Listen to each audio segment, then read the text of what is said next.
Hi, welcome to Celebrating Culture. This week's episode is on restoring the coast of southeast Louisiana. We're going to start in Barataria. Barataria gets its name from Don Quixote. Down in Louisiana, Jean Lafitte's Baratarian pirates were well known. There it meant to barter. We will go down to Lafitte and hear about the impacts of a sediment pipeline. We're also going to look at planting marsh grass and using oysters to restore and protect the coast. Should coastal restoration fail, the relocation of the residents of southeast Louisiana is going to be a necessity. In fact, the government already has a pilot program. We're going to go down to Ile de Jean Charles and see how that's going. Stay tuned, we'll be right back. Our News spent 5 years touring Louisiana. We've interviewed countless numbers of people. The people that make it happen, that put on Mardi Gras, the chefs, the artists, the backbone of Louisiana. We've taken those interviews and made a show called Celebrating Culture. But we've also taken those interviews and put them in a tour app, New Orleans Insider Tours. To download the apps, all you have to do is point your phone at the flow code in the camera mode. Once you have the app downloaded, you'll have access to putting together the best game plan to experience in Louisiana. You can start with Little Palermo, which is 50 points of interest on the Italian community, and then go to Statue Stories and Spirits, over 150 stops in the French Quarter and CBD. Where to dine in New Orleans, what rooftop bars give you the best view, how to see the Gulf of Mexico from the coastal towns, driving up to the Bonnie and Clyde Museum near Shreveport, or up to Vicksburg. New Orleans and Louisiana are must-see for everyone, and there's so much to see. So we hope you enjoy it, and as we say here, let the good times roll.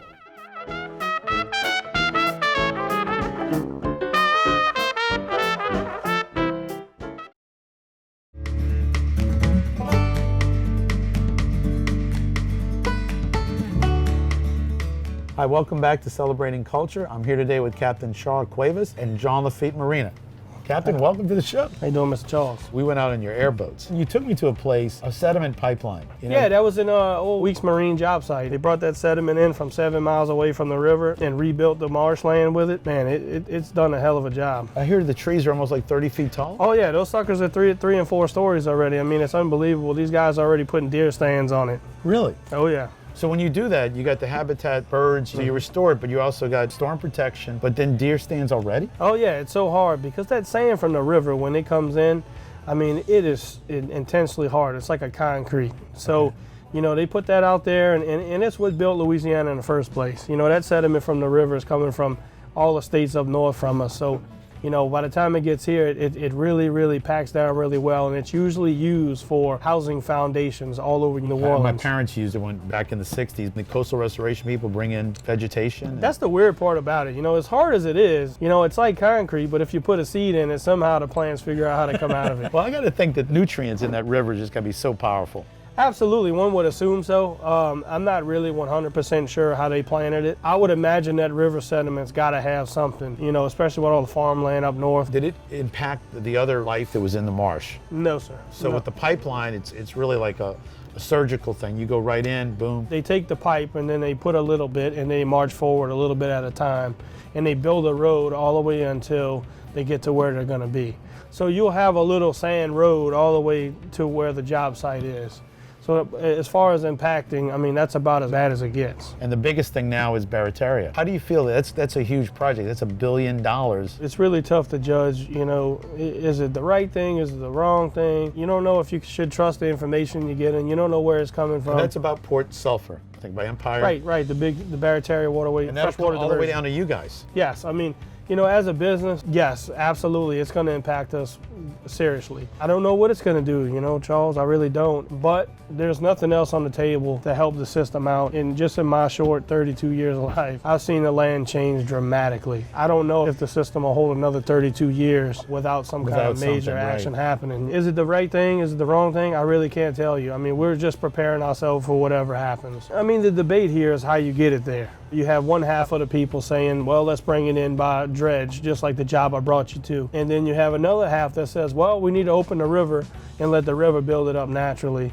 And then we can put some things in place, some buffers, that way to catch that sediment. We don't really know what direction is the right way. I can tell you now that dredging works phenomenally. They have a challenge because when they open up Canaveral Pass or Mardi Gras Pass, the amount of fresh water that comes in wreaks havoc on the charters. Absolutely. The charter business here, at least in Lafitte, tends to be more or less redfish, trout, you know, your drum, your sheephead, all that kind of stuff, which tend to be more brackish water fish. You start pumping a ton of fresh water in here, now you have to travel further to get it.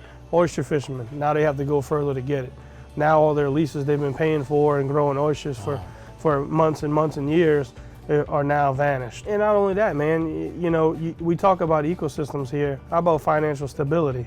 If you tip one end and not the other end, what happens? Right. The whole system tilts. Sure. So, if you impact one section, it impacts it somewhere else. We really don't know what's going to be the impacts. I will tell you now that the fisheries is going to hurt very bad at first, but we may be able to put some things in place to help the fishermen, or maybe their boats need to be rigged to go further out, or you know what I'm saying? Right, Maybe there's some financial clearly help the somewhere. Politicians have their job cut out. We were out at Mardi Gras Pass, and there's a gentleman that just spent $40,000 building a camp, and that's a lot of money. Absolutely. And then you're going to open up the pass and change his whole business. You don't have insurance for that. You can see how the diversion Mardi Gras Pass has filled the canal in. If you swing to your right, you can see all the limbs and logs and everything else that's coming out the river and it's filling it in. If you don't know where you're going in this canal, seriously hurt yourself. Sure. Or even kill yourself. Redfish and trout does not like this water. And that's why you gotta go 25, 30 miles out to find clean water. Hope to find clean water. It's destroying everything. I mean, I know I talked to some oystermen today. That marina used to have 50 oyster boats in it. But since BP and the diversion,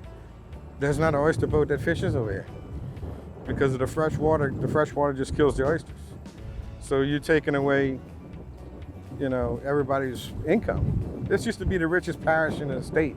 I think there needs to be some financial help somewhere. This thing has been going on for 30, 40, 50, 60, 70 years. So there needs to be some kind of way, to help these fishermen along. Like I said, either it's, a tax break or something to that effect to help them get their vessels and get things made to where if they have to go out or they have to use extra fuel, that they can get it and you can get the system moving along. And once everyone gets used to it, then we're okay. And they've been doing a lot of things, man. I have to say, I have to give it to, whoever's in charge. And they put in all of these rock systems and these rock jetties and all to at least stop it. Right. At least if we can stop it. We're going to keep in touch. We'll be back with you down the road. If someone who wants to come here, do you have a website? Absolutely. It's www.jeanlafitte.harbor.com. That's Jean, Jean Lafitte, Lafitte, harbor.com. Two T's. Two T's. What's the number? 504-689-2013. And you can ask for Captain Shaw. You can talk to the office, anybody. Great. Captain Shaw, good seeing you again, my friend. Thank you, Mr. Shaw. All right. Stay tuned. We'll be right back with more Celebrating Culture. Celebrating Culture is brought to you by Awe News. Awe News also produces New Orleans Insider Tours, which are 10 self-guided tours of New Orleans and Louisiana. To download the apps, all you have to do is point your phone at the flow code in the camera mode, and you're ready to really experience Louisiana.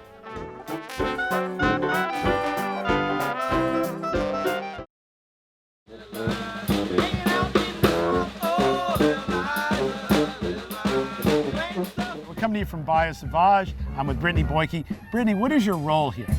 I'm the Habitat Restoration Program Coordinator for the Coalition to Restore Coastal Louisiana. Now, understand today was a big day. Huge. What were you guys doing? And you picked the spots. Yes, I did all of the site visits. I went out a couple of times in the month of March. We are partnered with U.S. Fish and Wildlife and Abita Brewing Company, and we planted a little over 20,000 plugs of California bulrush. We had 3 airboats. You had great volunteers. When people volunteer, this is something you really sink your feet into. I tell everyone to bring an extra change of clothes. People from Louisiana are really owning this. This has been a big project for some time. It's not something that's just in Newsweek. The people are spending a lot of money, donating a lot as Abita is. You guys are providing manpower, studying what type of plants to put in. Yes. There's a lot of studies going on as far as what's going to be more resistant to salt water. Correct. So we actually did a project last year where we did Spartina alterniflora. It did fine, but I kind of transitioned from that species to do California bulrush because of the salinity changes in the water. So that's what we planted today. I picked 3 sites today out in Bayou Sauvage, Joe Madera Marsh, and one of them was the Christmas tree site, which is where U.S. Fish and Wildlife collected Christmas trees. They actually dropped them off in 3 linear patterns. So we actually planted behind them in hopes that wind is going to bring the sediment through the Christmas trees, We will then plant in that sediment, and that will stabilize the ground. We are creating habitat. We're not only working to restore the coast, but we do have a lot of migratory birds that stop here in southeast Louisiana. We have a website, crcl.org. We have lots of volunteer opportunities all throughout the year. We start our tree season off in September, and we will go through winter. And then come springtime, we're back to doing grass plantings, and then when it gets hot, we do beach plantings, and we take July and August off to recoup from all of that. Yeah, it gets a little hot, that's all. I'm with Will and Sean, who just volunteered to spend a day in the bayou itself planting plugs to help restore the coastal marsh. What's the day like? You show up in the morning, and how'd they get you out there? Parked over here, we got on the bus, got on the airboats, and then they had already pulled a bunch of plugs in like sediment specific locations. So we basically just walked out there in lines and just put plugs of grass down. My focus is more on animal conservation, but I love the state, so I wanted to help out. And actually, I didn't realize how big of a project the coalition was overall. This is my first time volunteering with them. And just the logistics of this one project with their thing is 23,000 plugs, is that correct? 22. 22, yeah. I mean, at $2 a plug, just the dollar, $50,000 the dollar number behind just the plant material we put into the swamp is impressive. Well, what we were doing is like there was already pre-existing little marsh islands, and we were trying to connect them. As far as how much ground we covered, significant. That's all I could say. We were seeing some plots that they had done previously, and it was probably around anywhere between 8 to 10 feet. Yeah, I would say 10 feet easy. And they've been doing this for a few years, so it's working. It's working. The fact that we got jambalaya. Right. Big shout out to Abita for putting on the whole thing. Not just like the Save the SOS beers, donating proceeds, coastal restoration. They actually are putting significant dollars behind it. 4 or 5 Abita staff that were actually out there with us. That's what I saw. We're with Jaime Jurado of Abita Brewing Company. We've been partnering with CRCL for many years. We made a beer and we still have it available. It's a fundraiser. We've raised roughly $600,000 and it's a special beer. We're moving on to other programs and other projects, but the one common thread is our president, David Blossman, is really committed to supporting CRCL. You were out there planning. Oh yeah, I've done this before. What's happening today with the crawfish boil and a little bit of fun, that doesn't happen all the time. But about once a year we sponsor this to just bring out some more volunteers. The monies that Abita's helped raise have gone directly to buying the marsh grass. They're specially selected, but they're naturally bred, and they do come at a cost, but they are the basis of restoring marshes. The city of New Orleans collects Christmas trees, and we need those as a base. So you see all these Christmas trees, and we're planting out connecting islands, and we're planting in the mud 20,000 plugs of marsh grass. It's a means of growing the islands, growing the marshes. The bayou is entirely surrounded by the city of New Orleans. It's a wonderful resource for the city. Abita has things going on at different stages. We have a great environmental story. We're always trying to improve our sustainability story. And we do all kinds of community events in our beer garden. We're excited. Tomorrow's Turbo Dog Day, so we're making it a dog park. Our beer garden, It's a dog park. We've even made a special beer just for dogs. And you're located on the north shore of the lake, just Abita past Cummings. Springs. Abita Springs. Follow the crowd. Jaime, thanks for being on our show. Hey, thanks so and thanks much. for what you guys have done for many years to save our coast. Hey, well, thanks for broadcasting. All right. All right. We're good? Cheers. Cheers.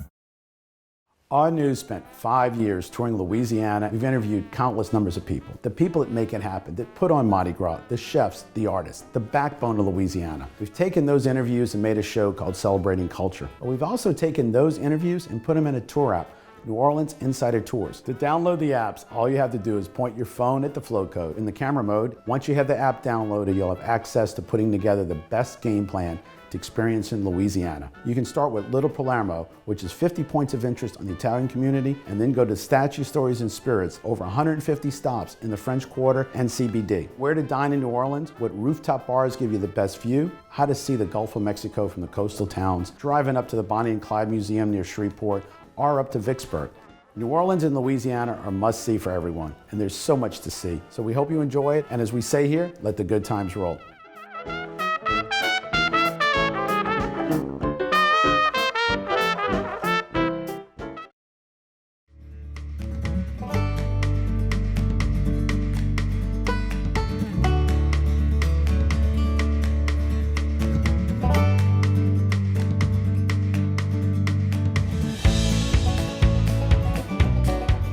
gentlemen, you have found your way to the 2016 P&J Oysters Shucking Competition. Woo-hoo!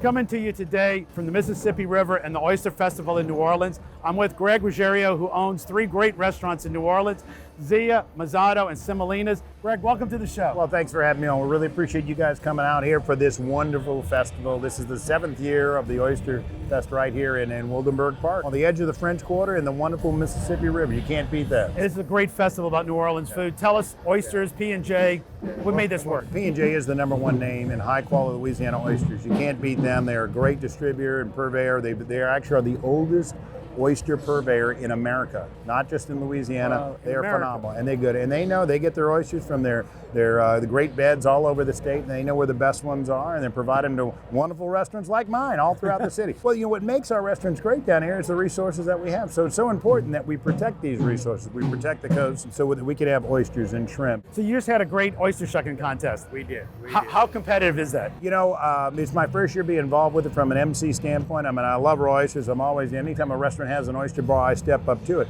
These guys were intense. They were working it. It was who could open up the most oysters in 2 minutes, and these guys went in, and they're working fast, sharp knives and all that. The winner got 19 of them, which is and it's got to get them detached. They've got to be gorgeous, and it's got to be. They said, look, we want you to present these as if it was your best customer that came in there. So even though there was speed going on, you had to make them look pretty. It's always a great area to have a festival, simply because you've got somewhat of a captive audience. People are down here anyhow, and it's nice, especially today. It's a little warm, but we got that breeze coming off the Mississippi. Gotta love that. And you had a lot of people. I heard the coastal restoration people were involved too. Yeah, they are. It's a big part of why this whole group was formed. It's for awareness, and it's for raising some money and getting people on the same page. And if we don't save that coast, New Orleans will be a coastal city. Some people think we are. We're on the river, but I tell you, we're not careful. Not that many miles, and the marshes are disappearing. The Gulf will be lapping up against Algiers, and we can't have that. Eat more oysters.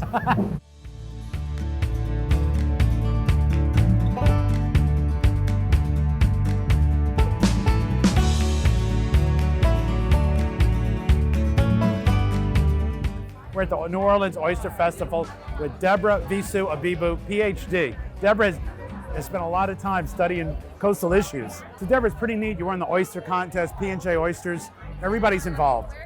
Yeah, I was really happy to see some of our partner restaurants up there and to get the chance to promote our oyster shell recycling program and let people know about the work that CRCL is doing for coastal restoration, and also to help, just get people involved. Part of the purpose of what we're doing here is outreach and to engage, our neighbors in coastal restoration. Our slogan is, once you shuck them, don't just chuck them. And so the oyster shucking contest really played well into that. I was really impressed by those shuckers. In a short amount of time, so not even 2 years, we have collected over 2,000 tons. So, you got 2,000 pounds in 1 ton. So that's 4 million pounds. Yes. So you've raised 4 million pounds of oyster shells in 2 years. Yeah, and we really dwarf any other shell recycling program in the nation. So we quickly became #1 because Louisianans are really good at eating their oysters.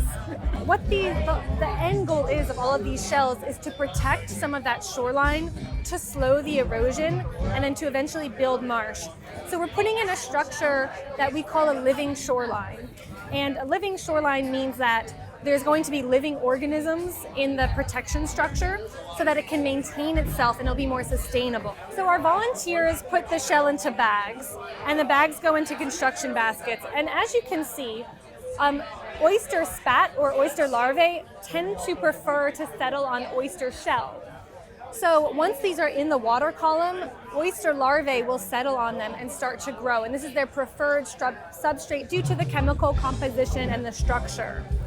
So as these oysters grow on top of each other, they cement together. Sure. And that's what gives the structure its strength. Okay. So then this will attenuate the wave energy and slow the wave energy enough that sediment can settle out behind the reef. So the reef is very close to the shoreline. Then we get added ecological benefits of habitat for fish, habitat for other wildlife like birds when the tide is low, And it increases water quality too, because just a single oyster will filter about 50 gallons of water a day. The Atchafalaya Basin Delta has grown in a big way over the last 30 years. Yeah, and that one wasn't even designed to be a sediment diversion and is acting to build land. So we can look to that to see the evidence of success and that there is real potential for this strategy. The Coalition to Restore Coastal Louisiana just hosted the 2016 State of the Coast Conference this past week.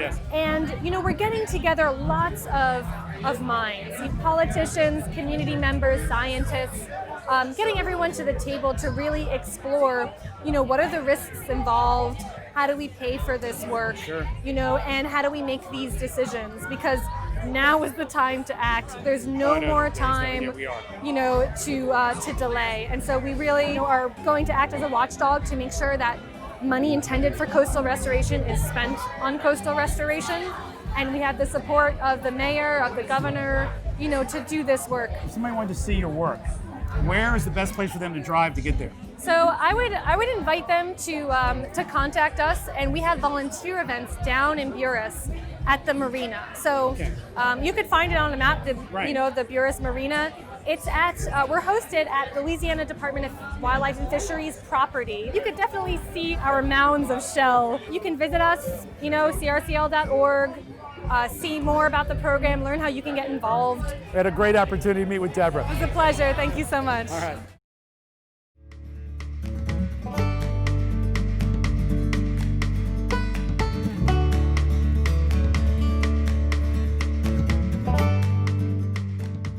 Back in 2016, the Louisiana coastal island of Ile de Jean-Charles obtained national recognition as being the first American community to be officially considered displaced by climate change, as well as the first community to receive federal funding to help with their relocation. Whether or not climate change has had anything to do with it has been a subject of hot debate. Some would argue that subsidence is the primary cause of the loss of land, subsidence caused by the channelization of precious sediment in the form of levees for flood protection. And let's not forget the drilling of destructive pipelines through the wetlands as well. One way or another, it's pretty clear that over the past few decades, the land surrounding Ile de Jean-Charles has been vanishing, and in 2016, action was taken to begin the relocation process of the families that remain on the island. Countless stories filled the headlines heralding the members of the Houma Indian tribe and Biloxi Chitimacha Choctaw tribe as climate refugees, an insulting term that discredits their heritage in more ways than one. In October of 2018, we checked in with Laura Ann Chasson to get her thoughts on the matter. Hi, welcome to Celebrating Culture. Today we're at Ile de Jean-Charles with Laura Ann Chasson. And Ile de Jean-Charles has been nationally known for a few years now due to a $48 million HUD grant with coastal erosion and other issues coming in. It's been 3 years we've been coming down here. Laura Ann, great to see you again. Hi, how are you? I'm doing great. Good. So fill me in. You guys have a fishing rodeo today. Yes, we do. I don't think you really want to leave. I'm not gonna leave. I'm not going nowhere. And the road coming in today had a little bit of water on it. We talked about this. Right. I read that it was 3 times a month that road was underwater. Oh no, that's false. How often is there water on the road? It just depends on the weather. It's not like an everyday occurrence or once a week occurrence and stuff like that, no. And when it happens, it's just maybe even like high tide, it seems. It's still passable. Right. And I mean, the only time you see that it's not passable is during a hurricane. The other thought is the road could be maybe elevated a little bit or something done to raise the road. Of course, but you see, you got to look at it too with the road. The road was built when the people signed for this road to be built. This road was not supposed to be built right there. That's political, that road's built that way. In Louisiana, in South Louisiana, you do not build a road on just regular land. You have to build it on ridges. With the grant, I mean, and a lot of people I'm seeing here, the houses are raised. So is this like a place where Montague and Point of Shane people come to recreate as opposed to really live? People come here fishing here, they live here. A lot of people have issues about moving people off. They want to move the people. It's very political, but the people that did this don't live here. And let's just say that. And they didn't talk to the people after they applied for the grant. They didn't let the people know. A lot of people did not know that they were moving until, that they're trying to get people to move until after the fact. The words I kept seeing in the papers and on the news was refugees. Isn't that horrible? That is. Refugees. I mean, what the hell? Why would you call Indian people that, say stuff like that toward our people? That's so derogatory. But yet, I haven't seen one article that has been a factual article. I have not seen one video that's been a factual video. Not CNN. You would think CNN, New York Times, Washington Post, you would think these people would do their homework before they actually write something or interview them, but they don't. I was down in New Orleans and I'm thinking, when I saw the headline, something's up. And that's when we met. It's been 3 years and you guys are still here and you're planning on being here for a while. Yeah. Unbelievable how it's been changed for what reality is. Mm-hmm. They romanticize it. That's what it is. They do. And I can't tell you how much media that's over here. It's unbelievable. And they want to do their thesis. They want to study us. What the hell? Why you want to study me? And then they say, oh, this is the first time, that is such bull. I mean, in the newspaper it says, first refugees. How disrespectful that is. We're the first people of this country. Everybody else is immigrants. Everybody. Except us, the native people. You guys are still happy, having your events, fishing, making jambalaya, cooking. All of it. Yeah, we're not, yeah. Why should we stop? Because of what they say, what they do? I don't think so. We fish, we shrimp, we oyster, we crab, all that right here. That's the best world. Plus we got family. And a lot of people measure a poor community because they don't have the nice houses, the material things. But the one thing that we do have is that we're rich because we have our family and we have a strong family. Despite the call for evacuation, one thing is certainly clear. This place will continue to be a culturally vibrant and thriving community for as long as they can find a way. We hope you've enjoyed this episode of Celebrating Culture and enjoyed learning about the culture of Southeast Louisiana that's over 300 years old. The culture that's brought us music, art, and great seafood. We all need to get involved in saving this coast because it benefits us all. It's a place we call home.